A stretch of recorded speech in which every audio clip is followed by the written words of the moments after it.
Assalamualaikum warahmatullahi wabarakatuh. Bertemu lagi dengan saya di channel YouTube Kanda Data. Pada kesempatan ini saya akan membahas mengenai uji validitas dan reliabilitas kuesioner. Ini adalah pertanyaan yang sering diajukan dan berulang-ulang diajukan. Mungkin dengan membuat video ini teman-teman bisa lebih paham terutama bagi yang belum tahu. Pertanyaannya adalah kapan uji validitas dan reliabilitas kuesioner itu harus dilakukan?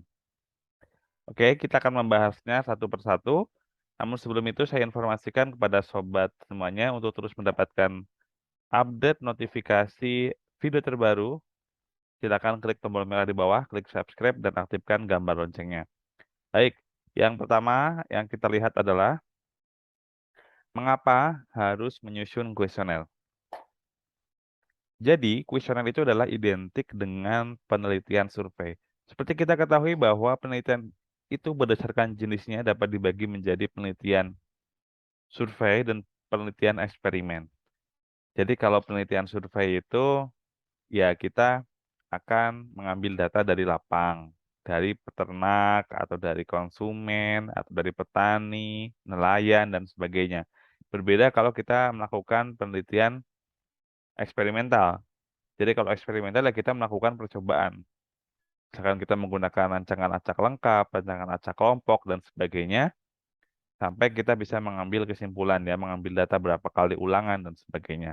Nah, di sini kuesioner itu adalah salah satu instrumen atau alat untuk pengumpulan data.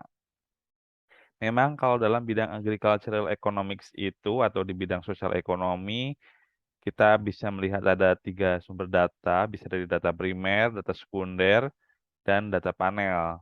Jadi kalau data panel itu adalah gabungan dari data primer dan data sekunder. Jadi kalau untuk kuesioner ini adalah untuk mengumpulkan data primer. Jadi kita akan mengambil sampel dari suatu populasi, kalau populasinya banyak, atau kita melakukan sensus untuk yang populasinya terbatas. Nah, di sini kita untuk mengumpulkan data agar memudahkan dalam pengumpulan dan tidak ada yang miss, tidak ada yang tertinggal, kita perlu menyusun yang namanya kuesioner. Nah, itulah mengapa harus menyusun kuesioner ya kita karena akan mengumpulkan data primer. Kemudian yang kedua, bagaimana dengan kuesioner untuk variabel non parametrik? Jadi ketika kita menyusun kuesioner sebenarnya ada dua. Ketika kita mengukur data itu kita ada 4 skala pengukuran data. Ada skala nominal, ada skala ordinal, interval, dan rasio. Kalau interval dan rasio itu adalah kuesionernya kita bisa langsung ditanyakan ya. Misalkan kita ingin mencari nilai profit. Tentunya kalau kita ingin mencari nilai profit, kita membutuhkan data apa saja ke responden. Profit itu adalah total revenue dikurangi total cost. Total cost itu terdiri dari variable cost dan fixed cost. Nah, kita breakdown lagi yang sumber revenue itu apa? Penerimaannya, misalkan penjualan padi. Nah, penjualan padi itu ada variabel apa lagi di situ, yaitu adalah jumlah padi, produksi padi, harga padi. Kemudian biaya juga ya, misalkan jumlah pupuk dan juga biayanya, kemudian tenaga kerja dan sebagainya. Jadi kita bisa langsung tanyakan itu dan jawabannya adalah pasti dalam bentuk numerik. Kemudian yang jadi pertanyaan, bagaimana dengan kuesioner untuk variabel non parametrik yang tadi skalanya nominal atau ordinal? Nah, ini paling sering sekali kita banyak yang menggunakan juga skala ordinal ya. Skala nominal juga banyak ya, ada juga dijadikan sebagai variabel dummy. Namun di sini saya akan lebih fokus ke skala ordinal. Kalau skala ordinal itu contohnya ya kita ingin mengukur misalkan variabel-variabel non parametrik. Contohnya perilaku, kemudian kompetensi, motivasi, kemudian banyak ya yang lainnya ya. Jadi kalau yang berbau-bau seperti itu kinerja, ya itu kita bisa menggunakan skala ordinal. Dan teknik yang paling mudah adalah menggunakan skala Likert ya, skala 1 sampai 5 atau kita menggunakan pendekatan yang menyerupai itu. Kemudian yang jadi pertanyaan, bagaimana cara menyusun kuesioner untuk variabel yang menggunakan skala Likert? Nah, ini nih kuesionernya agak berbeda. Kalau tadi kan, kalau kuesioner untuk variabel, interval, dan rasio kita bisa langsung. Untuk uji validitasnya dan reliabilitasnya juga kalau untuk yang numerik tadi, kita bisa langsung berdasarkan, konsultasi dengan dosen, dengan pakar, peneliti sebelumnya, ya. Jadi komponen-komponen apa yang dibutuhkan. Nah, kemudian kalau kuesioner skala Likert ini ya, kita membutuhkan uji validitas dan reliabilitas ya. Jadi kita harus memastikan bahwa, kita, menyiapkan instrumen yang tepat ya. Jadi ya, bagaimana cara menyusun kuesioner ya, kita biasanya akan membuatkan, item-item pernyataan. Misalkan kita membagi dalam 5 skala. Jadi kita berikan pernyataan kepada responden, kemudian responden diminta menanggapinya. Apakah sangat setuju, pas setuju, atau ragu-ragu, atau di antara ragu-ragu, di antara setuju dan tidak setuju, kemudian tidak setuju, dan sangat tidak setuju. Jadi responden diminta memberikan pendapatnya. Jadi kita bisa menyiapkan dalam satu variabel, misalkan kinerja. Variabel kinerja itu kita bisa buat dalam 10 item pernyataan atau 20 item pernyataan, bisa juga 15, dan itu yang kita anggap sudah merepresentasikan dari variabel tersebut. Makanya kita akan buat sebanyak-banyaknya yang sudah mewakili dari variabel yang kita ukur, dan nanti kita akan uji validitas per itemnya. Kalau valid, ya kita pakai, kalau tidak valid bisa kita keluarkan, seperti itu ya. Selanjutnya, apa itu uji validitas dan reliabilitas? Nah, di sini saya gunakan dua dua hal ya, ini adalah, kesimpulan ya dari beberapa buku yang pernah saya baca, dan juga dari hasil-hasil penelitian sebelumnya yang pernah saya baca juga. Jadi intinya, uji validitas itu untuk menguji ketepatan instrumen atau ketepatan kuesioner sebagai instrumen untuk pengambil data. Kemudian reliabilitas itu adalah kita untuk menguji konsistensi alat ukur. Jadi kalau kita sudah menyiapkan kuesioner, diuji di suatu, wilayah pada beberapa responden yang kita pilih, kita uji lain di tempat yang lain akan menghasilkan, hasil yang konsisten sesuai dengan, tujuannya ya. Jadi kita memastikan, reliable istilahnya ya, jadi konsisten alat ukur tersebut.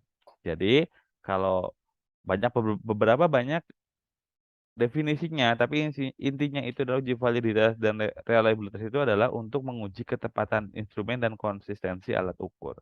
Baik, ini intinya. Kemudian, kapan dilakukan uji validitas dan reliabilitas kuesioner? Jadi, tentunya kita akan melakukan uji validitas dan reliabilitas itu sebelum kita turun ke lapangan. Jadi kita memastikan bahwa instrumen yang kita gunakan itu valid dan reliable. Oleh karena itu, sebelum kita mengambil data utama, ya kita lakukan uji dulu untuk kuesionernya, apakah valid dan reliable. Nah, untuk uji validitas dan reliabilitas ini kita, lakukan misalkan dengan mengambil, minimal taruhlah 10% ya, kalau kalau sampelnya banyak ya, atau lebih banyak lebih bagus. Tapi kita gunakan bukan, dari responden utama. Namun, dari yang kita ambil untuk uji validitas dan reliabilitas ini adalah mewakili dari karakteristik-karakteristik responden yang kita gunakan. Kemudian bagaimana teknis uji validitas dan reliabilitas agar representatif?